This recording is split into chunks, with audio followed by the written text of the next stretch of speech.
Olá, nesse vídeo eu vou falar sobre os 8 momentos normativos mais relevantes para conciliação e para mediação desde a nossa Constituição Federal de 1988. Meu nome é Daniel Chihara, sou professor de Direito e o canal Página 1 ele foi elaborado para trazer um pouco desse resumo, desse vídeo, uma orientação dos estudos para os meus alunos de graduação, nesse período em que a gente não pode se encontrar presencialmente na faculdade. Espero que aproveite a mais pessoas, a outros estudantes desse assunto.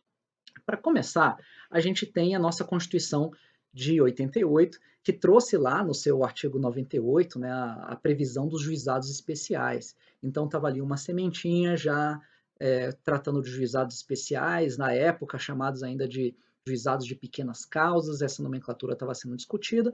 Fim é que a gente tem juizados especiais já previstos desde 1988, alguns anos vão se passar até a sua implementação verdadeira. No inciso 1, você já vem lá a, a, as competências de juizados especiais para conciliação. Nesse mesmo artigo, a gente tem no inciso 2 a atribuição da competência conciliatória aos juízes de paz. Muitos estados ainda não utilizam, né, o juiz de paz para todos esses fins, não tem os juízes de paz, mas alguns estados aproveitam muito bem dessa previsão constitucional. Depois da Constituição de 88, a gente vai ter que dar um salto de 7 anos até 1995. A Justiça do Trabalho provocou, por conta da sua pouca capacidade à época de trabalhar tantas causas que estavam ali atolando a justiça trabalhista. Então, ela provocou a edição de duas medidas provisórias. Se representam um momento normativo em que um dissídio coletivo só poderia prosperar se antes tivesse a comprovação de uma tentativa de mediação. Essa já foi uma sementinha para o que a gente vê depois nos juizados especiais e em outros momentos normativos que eu vou trabalhar já já.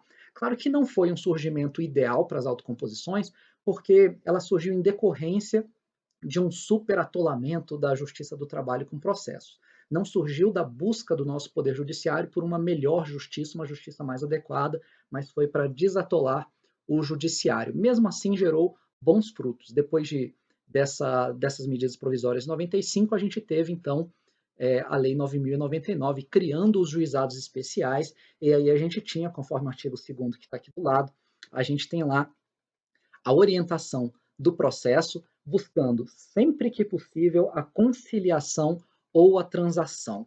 Quando o artigo 2º fala de transação, é um acordo que acontece no juizado especial criminal, né? O nome dado a isso foi de transação. Quando a gente fala de conciliação, a gente fala do acordo, da busca do acordo que é realizada, né, no juizado especial civil. A gente tem ali, então, uma conciliação parajudicial, ainda não há uma distribuição desse processo para o juiz, isso acontece, então, antes da etapa judicial. Para saber um pouco mais sobre essa diferença entre o que é extrajudicial, parajudicial ou judicial, a gente tem um outro vídeo no canal, vou colocar um card aqui em cima, para quem quiser revisar essa parte do assunto, poder ter um rápido resumo sobre isso. Depois de 95, um ano depois, a gente tem a lei da arbitragem. É claro que a lei da arbitragem, lei 9.307, ela não se refere à autocomposição. A arbitragem é um processo heterocompositivo de resolução de disputas. Ela não é judicial, não é o judiciário quem arbitra. Vai ter um árbitro para isso, e então a gente tem um processo que não é judicial, porém não é uma autocomposição. Para saber a diferença de classificação, o que é autocomposição, heterocomposição, autotutela, temos outro vídeo no canal, vou colocar aqui o card em cima também para quem quiser revisar esse conteúdo. Mas mesmo não tratando de uma autocomposição, a lei de arbitragem ela fortaleceu meios não judiciais, a gente não judicializar as causas, temos outras portas para tentar acessar essa justiça, e por isso que a gente fala de um sistema multiportas, judiciário, arbitragem, conciliação do juizado especial, conciliação extrajudicial, mediação, e por aí vai. Além disso, a lei da arbitragem ela também tem a previsão do árbitro buscar, assim como acontece no judiciário, ele sempre que possível também vai buscar a conciliação, está lá no artigo 7º, parágrafo 2º, no artigo 21, parágrafo 4º, e também essa lei foi depois retrabalhada em 2015, na Lei 13.129, para levar a possibilidade da arbitragem também para a administração pública. Isso abre portas para formas não judiciais de resolução de disputas também para a administração pública. Tá? Mas isso foi bastante tempo depois, né? A primeira lei da arbitragem, em 1996, ela foi modificada agora para para trazer isso com mais força para a administração pública só em 2015. Antes disso, de 96, agora a gente dá um salto para 2010. O Conselho Nacional de Justiça, pela Resolução 125, criou a Política Nacional de Conciliação. Criou núcleos de conciliação, criou os chamados CEJUSCs, que são Centros Judiciários de Solução de Conflitos e Cidadania. E ali a gente tinha uma sementinha que foi trabalhada ao longo dos 5 anos seguintes, nos pré-projetos de Código de Processo Civil, e aí foi com base nessa política nacional, que até então era só uma política, com base nisso, a gente em 2015 teve a Lei 13.105, que é um novo Código de Processo Civil, que era uma política nacional, agora virou lei.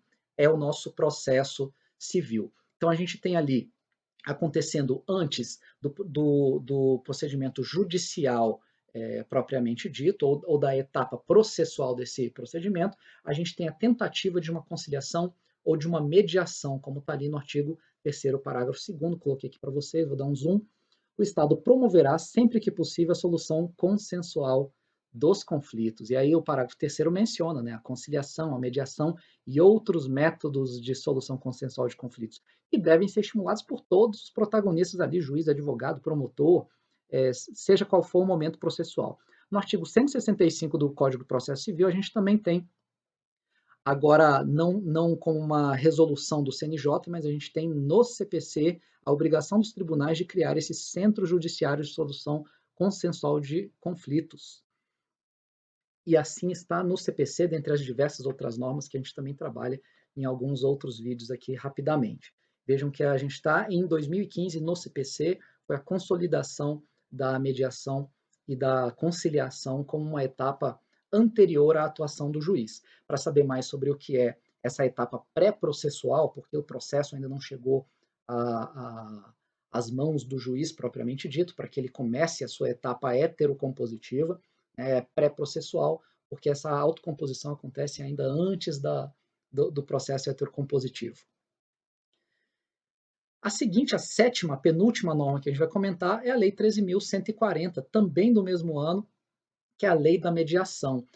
Essa lei trabalhou como funciona a mediação entre particulares, mas ela também falou sobre a autocomposição de conflitos no âmbito da administração pública. Então a gente vê aqui já mais uma evolução, mais uma lei trabalhando a conciliação e a mediação.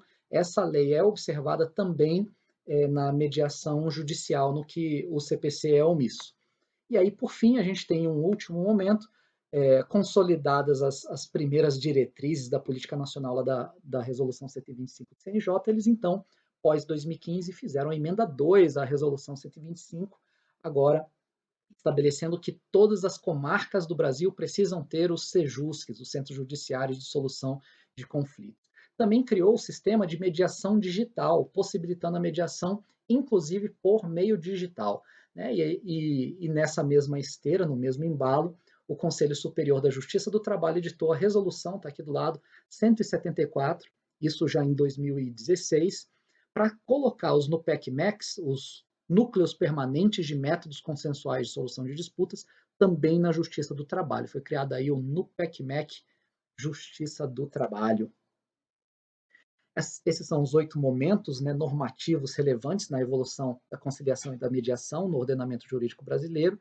E esse é mais um resumo aqui para o canal Página 1. Se você gostou, por favor, compartilha, recomende aí aos professores para usarem como um complemento às suas aulas, aos alunos para verem como uma orientação dos seus estudos nesse assunto. Obrigado pela sua valiosa audiência. Até o próximo vídeo.